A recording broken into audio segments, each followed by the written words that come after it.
Amigos de Historia y Leyendas de Culiacán, hace unos días charlando durante una cafeteada en Los Portales con nuestro amigo Jesús David Reyes, se tocó el tema que de donde había salido el nombre del poblado, Nuevo Mundo.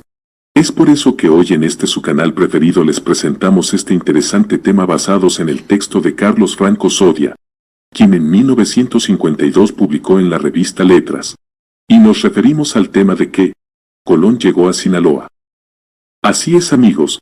Así que si quieren saber más de este asunto, vamos al intro y al video.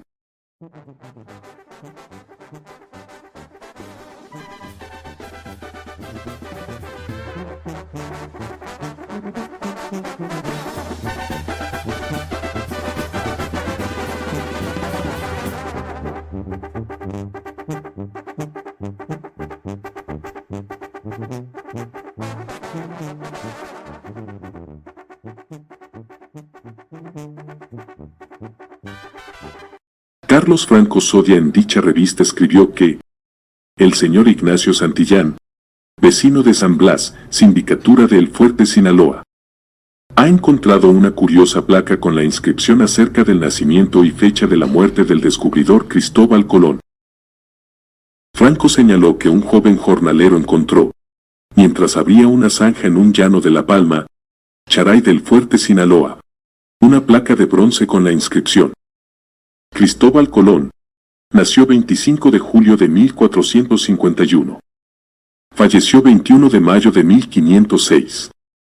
Que en paz descanse. Dicho hallazgo ocurrió aproximadamente en 1944, y el jornalero, ignorando lo que decía la placa, la abandonó casi en el mismo lugar en donde la había encontrado. Andando el tiempo, la placa anduvo rodando, hasta que finalmente apareció en un chiquero, en donde actualmente se encuentra, aún entre el fango.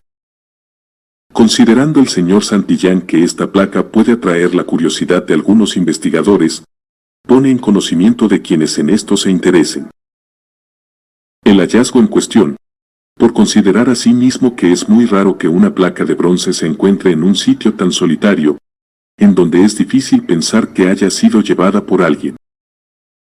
Claro que sería una locura aventurar que la tumba del famoso navegante genovés, que para unos era judío y para otros gallego, pero que a todas luces era portugués, estuviera en América.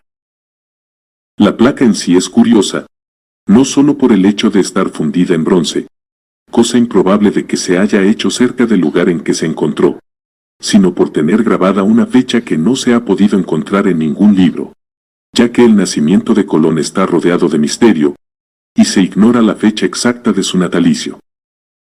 El licenciado Méndez Rivas externó que merecía la pena realizar una investigación para saber cómo había ido a parar la placa a dicho lugar, y de dónde se había tomado la fecha exacta del nacimiento del descubridor del Nuevo Mundo. El señor Félix Samper Cabello manifestó hasta en una forma molesta que era un desacierto creer que la tumba de Colón estuviera en América, que los restos del navegante están en Sevilla, y no en La Habana ni en Santo Domingo como se ha afirmado, que la placa es de manufactura reciente, que las letras son de estilo moderno y que posiblemente dicha placa estuvo en la base de alguna estatua de donde fue desprendida. Dijo, además, que había caído en ese sitio solitario al transportarla a bordo de algún vehículo. Lo mismo opinaron Raúl Cervantes Ahumada, ex rector de la Universidad de Sinaloa, y el señor Manuel Romero de Terreros, al preguntarle su opinión sobre el hallazgo, aunque les extrañó el dato tan concreto acerca del nacimiento de Colón. Buscando documentación autorizada se consultó el libro Pequeña Historia de las Américas, de Afranio Peixoto, con traducción y notas de don Pedro González Blanco, obra de la que se tomaron los siguientes aspectos. Nació Cristóbal Colón en la señoría de Génova, a lo que parece en 1446, Arrice o en 1451, Vignaud. Esta fecha tiene la placa. Si bien hay otras fechas, poco se sabe de su oscura vida. Unos lo hacen gallego de la Riega, otros catalán, Ulloa, y hasta portugués, Lobo de Ávila y Santos Ferreira. No escapó al San Benito de judío. El hijo dijo que había estudiado en Pavía, pero el propio Colón señaló que, ya a los 14 años andaba navegando y que visitó Grecia, Inglaterra, Islandia y Guinea. En Portugal 1470 a 1484, casó con Felipa Moniz, hija del donatario del Puerto Santo, el navegante Bartolomé Perestrelo, y de ella hubo un hijo. ¿Enviudó? Lo cierto es que marchó a España. Colón ha provocado las apologías más exaltadas y las críticas más acerbas. Ni sobre su patria se ha puesto la crítica de acuerdo. García de la Riega intentó probar que era gallego, Ulloa, catalán. Durante mucho tiempo tuvo validez la hipótesis corsa. Ahora Ferreira de Serpa asegura que no se llamaba Colón, sino Salvador González Zarco, hijo bastardo del infante don Fernando, hermano de Alfonso V, y de una señora de la familia de las Cámaras. En comprobación recuerda que a la primera isla descubierta por Colón, se la llamó San Salvador. Su físico es todo lo contrario al tipo semita. Pudo nacer en Génova por haber ido allí a dar a luz la nieta de González Zarco. En Génova eso es ya cosa averiguada. Había diversos Cristóforos Colombos, hijos de otros tantos dominicos Colombos. Lo que no había, era un solo Colón. ¿Por qué identificar a Colón como Colombo? Del navegante se sabe solo que vivió en Madeira desde 1470, desde que tenía 14 años. Cuanto se dice de su vida anterior es ilógico, anacrónico, fantaseado, indemostrable. Solo después de casado, de tener un hijo legítimo, y de enviudar, pasó al continente. En Funchal habitaba el suntuoso palacio del noble flamenco Juan Esmeraldo. Al decir de Ferreira de Serpa, no es admisible que Colón fuera un vulgar cardador de lana, pues es inverosímil que siendo así, se le aceptara en la corte, frecuentara a la nobleza y el propio don Juan II le escribiera tratándole de mi especial amigo, invitándole a regresar a Portugal y confiándole. En diciembre de 1488 la carta de navegación de Bartolomé Díaz, que acaba de doblar el Cabo de las Tormentas. Navegó siempre con portugueses y como tal era considerado. Fue a la supuesta expedición de Juan Coello, que descubrió Haití en 1474. Pudo decir por ello que para tal hazaña en 1492, no necesitaba mapas, pues conocía el camino. En cuanto a su muerte se sabe que el 24 de noviembre de 1504, vencido por los hados llegó Colón a la metrópoli, y unos días más tarde supo la muerte de la reina, su protectora. En Sevilla primero y luego en la corte, defendió Colón sus derechos en favor de su hijo Diego. Entregó su alma al Creador en Valladolid el 21 de mayo de 1505. En 1513 llevaron sus restos a la Cartuja de las Cuevas en Sevilla, después a Santo Domingo en 1544, según había dejado dispuesto. De hecho, en 1877, fueron encontrados los despojos del descubridor, en la Catedral de Santo Domingo. Los hermanos Diego y Bartolomé ocuparon cargos oficiales. El hijo legítimo, Diego, consiguió, tras un pleito, el título de almirante de las Indias. El hijo natural, Hernando, bien educado, bien casado y rico, reunió en Sevilla la Biblioteca Colombiana. De todos es sabido que Colón murió en Valladolid, en una casa frente a la iglesia de la Magdalena, el 21 de mayo, no el 20 como algunos dicen, de 1506, día en que en aquel año cayó la Ascensión. Dicen que murió tan pobre, que después de celebrado el oficio de difuntos, en la iglesia llamada, de la Antigua, la más primitiva de Valladolid, la Orden Tercera lo enterró por caridad en el convento de San Francisco que estaba en la Plaza Mayor. En 1513 llevaron sus restos a la Cartuja de las Cuevas de Sevilla, donde en 1526 enterraron también los despojos de su hijo Diego, y de allí informa las casas.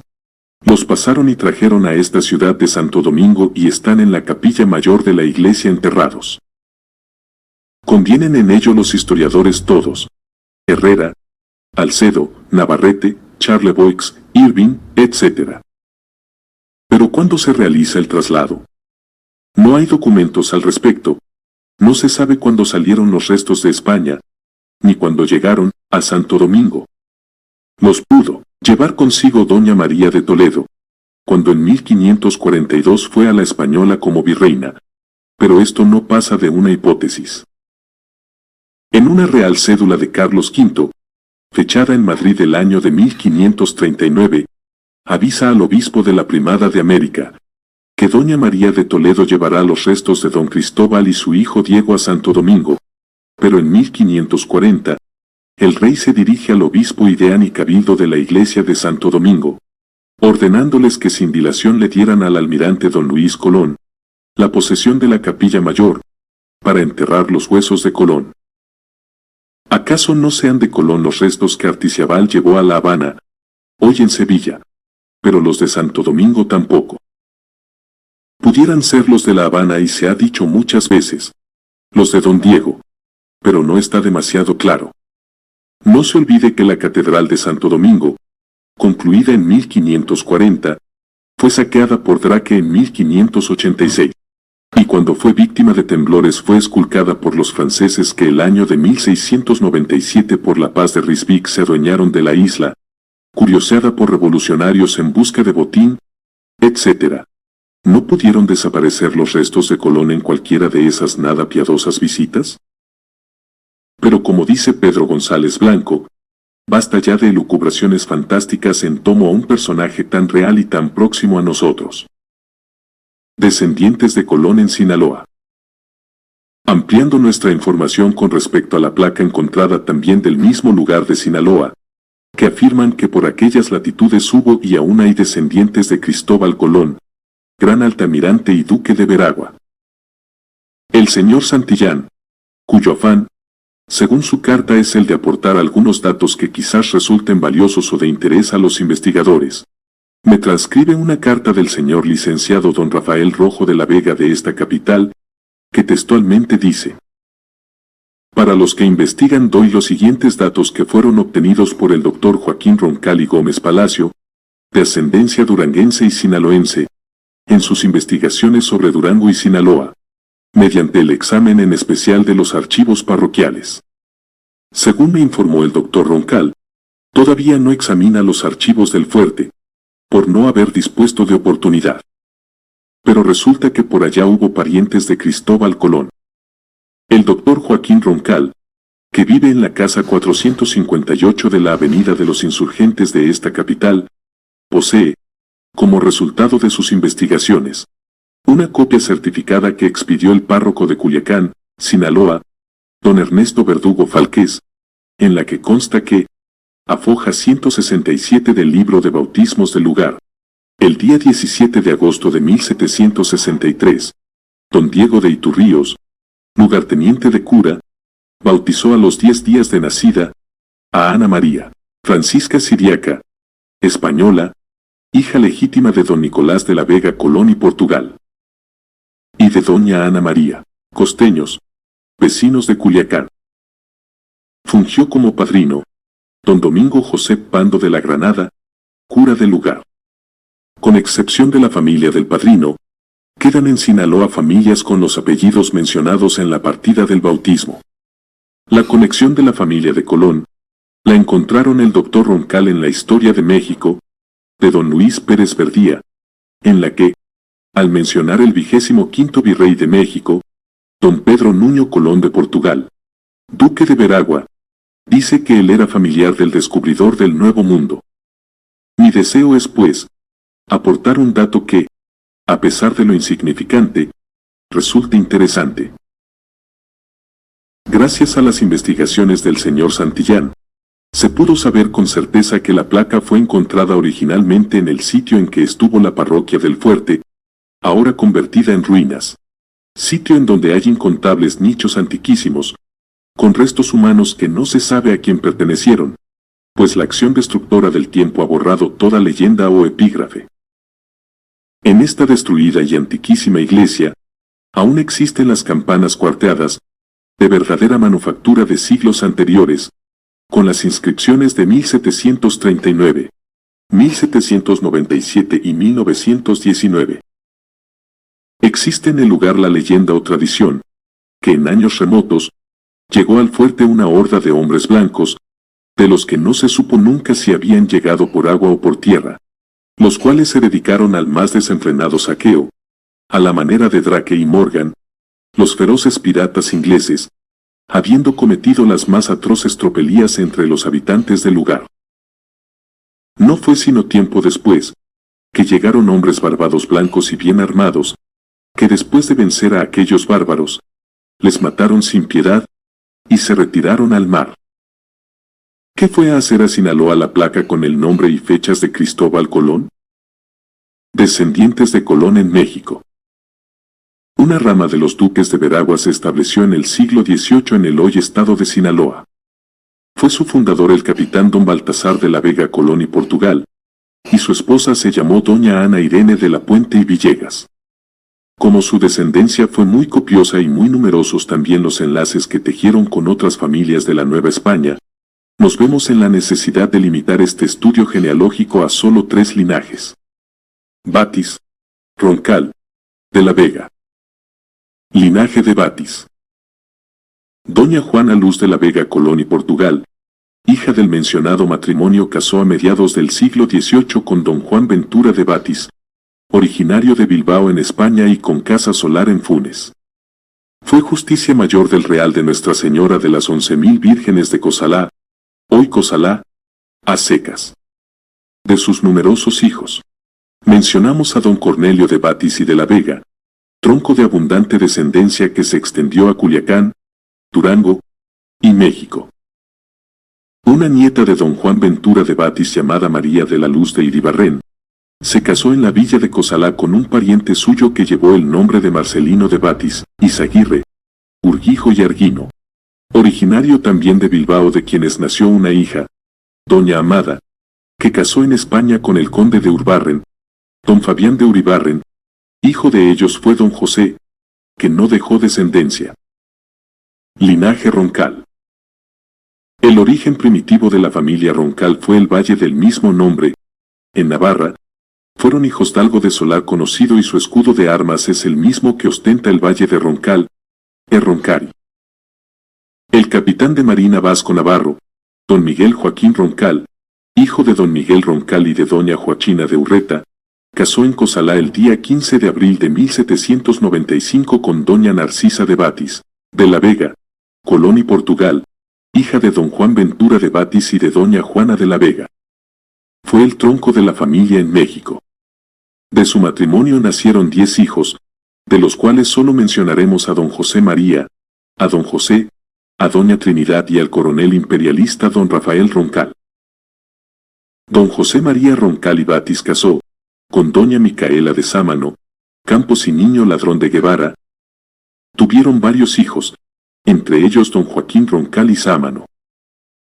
Don José Roncal y Batis contrajo nupcias con doña María de los Ángeles de Domingo y Madre, López de Peñuelas, Rivera y Gasteategui, originaria de la villa de Sinaloa, y tuvieron entre otros hijos a doña Laura Roncal de Domingo y Martré.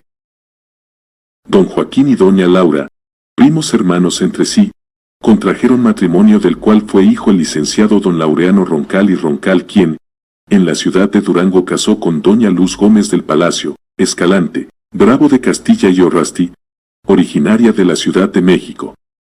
De este matrimonio viven 4 hijos: doña Laura, casada con el licenciado don Carlos Espeleta y Torrijos, don Salvador, arquitecto, don Joaquín, médico, y doña Luz, todos ellos Roncal y Gómez del Palacio. Posteriormente trataremos de la ascendencia de doña Luz Gómez del Palacio y de Escalante. En línea subsidiaria del linaje Roncal se encuentra el prestigiado banquero y hombre de negocios don Atanasio Cesarabia, Aragón, Murúa y Roncal, que ha escrito algunos apuntes sobre Nueva Vizcaya y diversas obras de divulgación histórica. Una anécdota de Juárez. Durante las guerras de reforma la familia Roncal fue de filiación conservadora, pero no participaron en la política durante la intervención francesa. Cuando se retiraron de nuestra patria las tropas galas, dejando abandonado al emperador Maximiliano, don Joaquín Roncal y Sámano tomó su caballo, revistió su traje de charro, Empuñó sus armas y desde la ciudad de Durango se dirigió al sur para unirse a las huestes del emperador, que se había decidido ya a seguir su propia suerte. En el camino, a poco andar, se cruzó con una carretela en la cual venía el presidente Juárez que, desde el Paso del Norte, se dirigía a la ciudad de Durango. Llamó la atención a don Benito la marcialidad del charro mexicano, rubicundo de ojos claros y como de 30 años de edad, y preguntó a sus acompañantes quién era.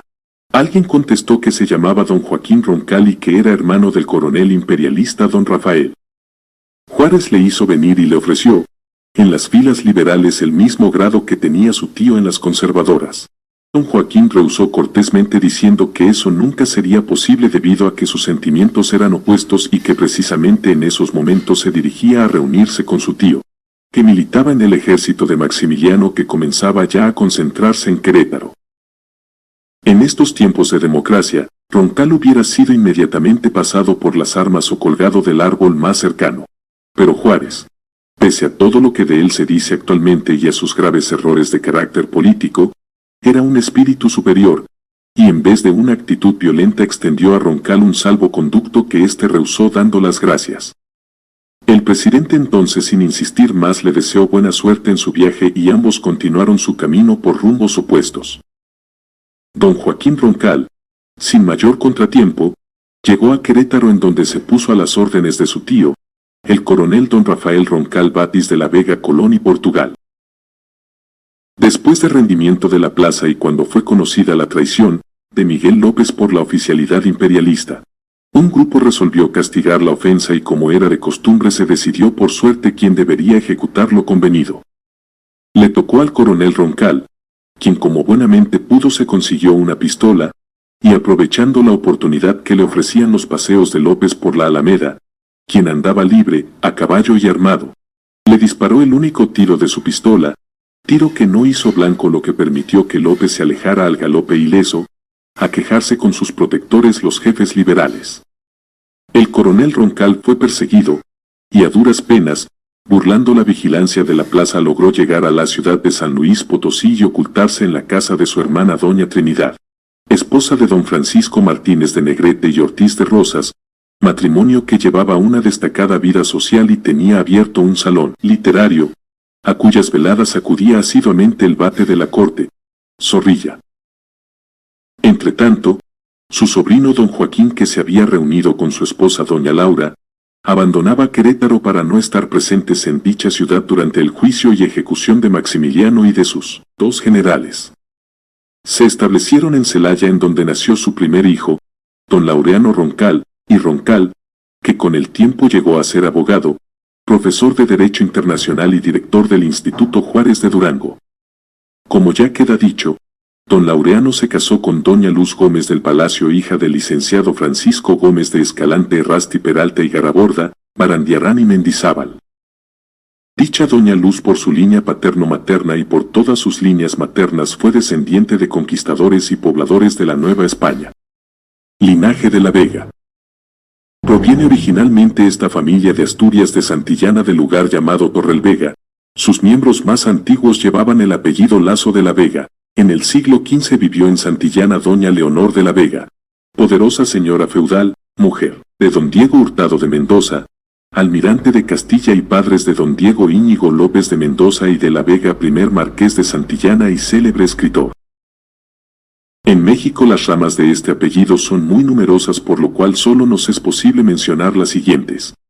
Don Francisco de la Vega Colón y Portugal, hijo de don Baltasar, se casó en 12 de abril de 1761, en Culiacán, con doña Loreto Verdugo y Chávez, hija de don Pedro Verdugo y Chávez, oficial del Santo Tribunal de la Inquisición, y de doña Bárbara López de Siqueiros.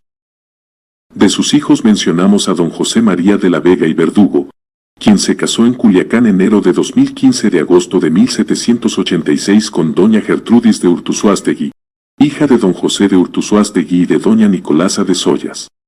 Entre sus muchos hijos tuvieron a don José de la Vega y Urtuzuastegui, que se casó con doña Isidora de Rábago, de los condes de Rábago. De sus numerosos hijos mencionamos dos. 1. Don Joaquín de la Vega y Rábago, que casó con doña Leónides Bringas, hija de doña Elisa de la Vega, que contrajo nupcias con don Juan B. Rojo. Hijos: el licenciado don Rafael Rojo de la Vega, que actualmente es uno de los miembros más prominentes del muy honorable Tribunal Universitario y además es conocido como ensayista en Derecho Procesal. Y el doctor don José Rojo de la Vega, hábil cirujano muy conocido entre la afición taurina. 2. Don Rafael de la Vega y Rábago, que casó con doña Guadalupe Díez Matines, de los condes de Agreda. Hija fue doña Beatriz de la Vega, que casó con su tío carnal don Antonio de la Vega y Rábago. Fue su hija doña Alejandra de la Vega y de la Vega, dama de extraordinaria hermosura, talento y energía, y una de las 3 Alejandras famosas de Culiacán por su belleza, a saber: doña Alejandra Batis, doña Alejandra Amezcua y doña Alejandra de la Vega, todas parientes entre sí. Se casó doña Alejandra con don Joaquín de Redo, hijo del español don Diego de Redo y de doña Francisca Balmaceda. Don Joaquín Redo y doña Alejandra tuvieron varios hijos, entre ellos, don Diego Redo, que contrajo matrimonio con doña María Teresa Vidal Soler. Uno de sus hijos, don Joaquín Redo, se casó con doña Marita Martínez del Río, hija del conocido banquero don Pablo Martínez del Río y Binet, y de doña María Josefa Fernández de Enestrosa, marquesa de Silleruelo, hermana de la finada duquesa de Medinaceli e hija de don Ignacio Fernández de Enestrosa y Ortiz de Mioño, marqués de Silleruelo, conde de Mariana del Río, y de doña Francisca de Borja Galloso de los Cabos y Sevilla, marquesa de Camarasa y de Castroxerix, condesa de Ricla. El matrimonio Redo Martínez del Río tiene en la actualidad 3 hijos.